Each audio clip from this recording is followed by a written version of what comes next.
Hey guys, I'm Abhiram here and today I'm going to tell you how to stabilize any video in almost any Android device.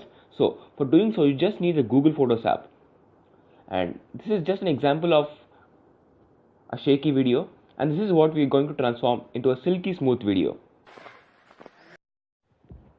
Alright guys, now first go to Google Photos app.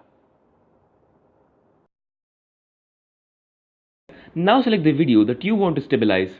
We are going to stabilize the street video that I showed you previously.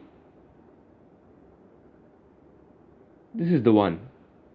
So now click on the video.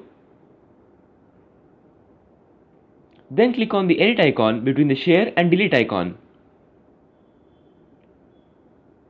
After clicking on it, you will find two options, that is stabilize and rotate. Click on stabilize. After you click on stabilize, it might take some time. After the video is stabilized, save it and look at it. As you can see, the video is just a lot better than what it was. This is not the best stabilization we have ever seen, but it's much better.